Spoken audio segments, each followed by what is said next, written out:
Injuru di famne kan harga marah bima ka tore sani. Ati tegi no ba ati balesa ke ubat. Balesa beine nama rukutta tu setmo maaf seta wal tegi manne ke balesa ba yenir rukutta. Allahumma takad jani sikabe. Sami chatta mantusi. No me kadarata. Nama shino takad nama torbatat. Mana bantamini ittolinsen.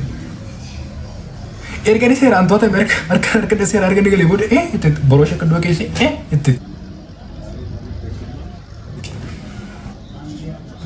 kana ka guutummaatti lakkaatti namni sitti kolfine dhugaa waa akka inni sitti kolfine ana akka qotu baay'ee sitti kolfine inni si lafa dhiittanii wallaa akkasuma godhettanii dhaammanuma idaasin ammanuma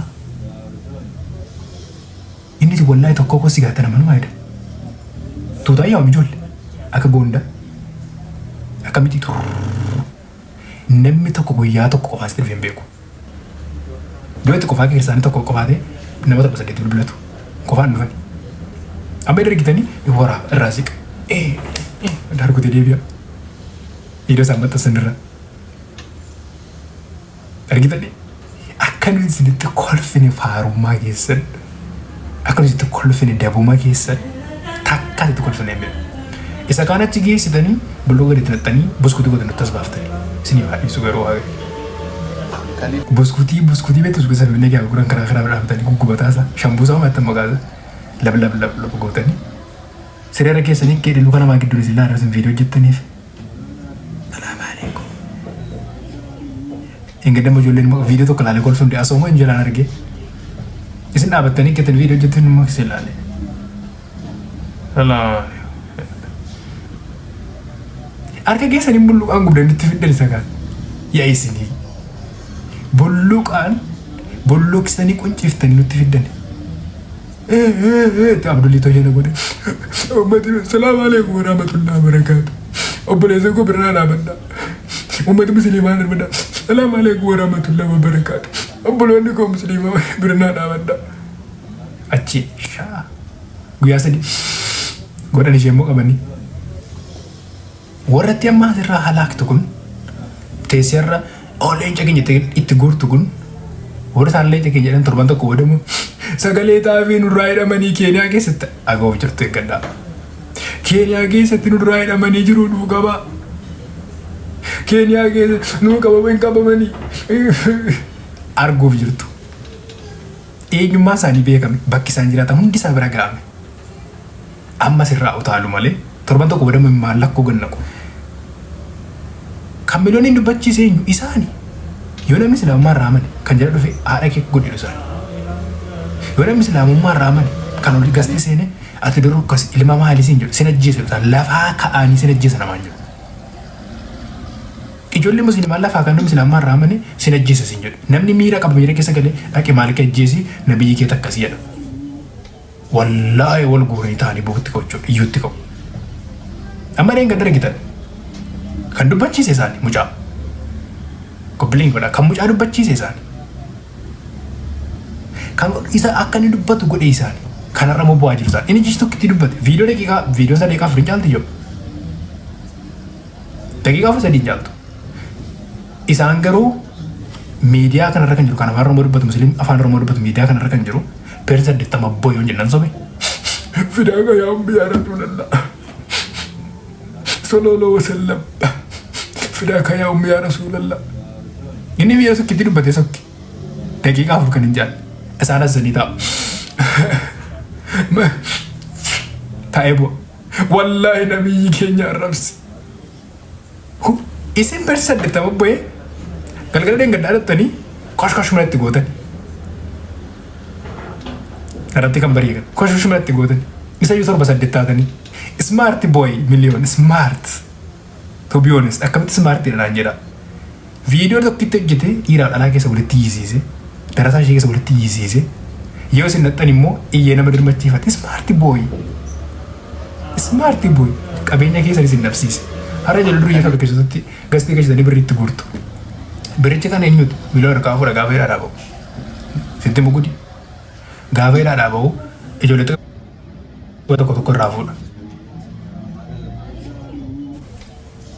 arguuf jirtu.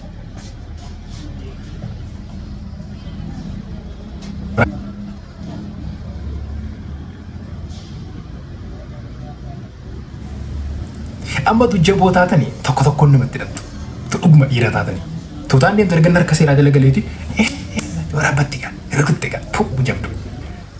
Miti rukutte jabdu gooticha. Akkasumatti akkasii yaadanitti. Garuu namni sitti kolfa addunyaa sitti kolfa garuu. Kanas ta'uu sanas waggaa 1,147 utuun nuffiinsa goobitaa mirgaa irratti sin baanne. Yoo isin waaqa keenya arrabsitan qoricha isiniif laanne. Akkatti karabaatii kaatan isin barsiifne akkatti waan akkasiiftan isin barsiifne. Qeensa qorachuu isinitti agarsiiftus waaqa keenya arrabsitanii. Fannoo diimaan isin qaqqabe. Baadiyyaa lafaa keessatti mana funcaan isinitti ijaarre. Fannoo diimaan isin qaqqabe. Qoricha isinirra ittiin kaleessa deengeddan manaa keessan suphattanii dhuftan armootti dheerattan kun faranjii tirgee bare. Faranjiin kiristaanummaa irratti biyyoolli taate ijaaramtee bare. Israa'el tirgee bare. Ameerikaa tirgee Awurooppaa tirgee bare. Beektu kan. Qubee isinirras jalaa baxan kana nuti fideettan miti nuti akka itti fayyadaman immoo gala keessa isinitti agarsiisa. Hamma irraatti garuu baruu dadhabdanii rakkattu. Isin bitaarraa mirgaarraa gara bitaatti oofuu malee hin beektani. Isin jirra akka hin deebare. Kanaaf irra qubee afaan Oromoo barreessitanii sababii mirgaarraa bitaarraa gara mirgaatti akka oofuu bartaniif isin rakkisa. Jechi isaan barreessan namaan galu. Kan namaa galu haasaan egaa isinitti immoo kiki ha. Ilaa bisa kiki ha kan qofatu isaaniif gala. Rakkoodha jechuudha uummata kanaa jedhu. Akkanatti nu xabattanii. Amma inni isin namatti wacanuu namatti jettan kun akka namni isin hambaar dubbatanii deebisatanii yaaddate hin dogoggortani.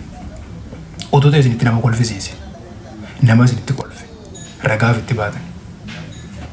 Ragaa ofitti baatan addunyaa isinitti kolfe. Namni akka qoomala keessa naamusa keessa ilaalee isin naamummaa xireeffatee jireenya yaaduun. Hin jiru.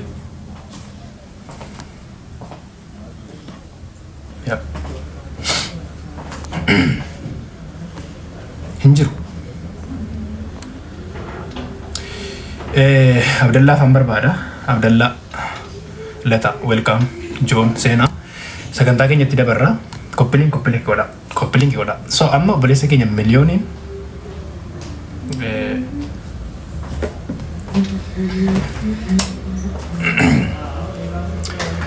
viidiyoo jedheen tureen deeggarra waan ta'eef waan dandeenyuuni abukaattoo waan jiruuf kiyyatti seeraa isaafillee akka hojiitti jijjiiramu namoonni qabeenya isaa saaman namoota immoo isa dubbisuu dhaqan hattoonni kun warri hattee bartee dhagaa namatti darbatu akka bineenti dubbisa dhagaa namatti darbatu harka ishee namarraa akka qabattuu fi kanaaf amantoonni waan dandeessaniin bira dhaabbannaa jechuudha. Sila maal isaanii nama qabeenya nama hatee nama dhagaa namatti darbate mana namni kee jiraatu caccabse dookimentii namaa baadhatee deemu nama haadha namaa arrabse gastii galchanii gargaaraa turan miti nama ajjeesuudhaaf deemu.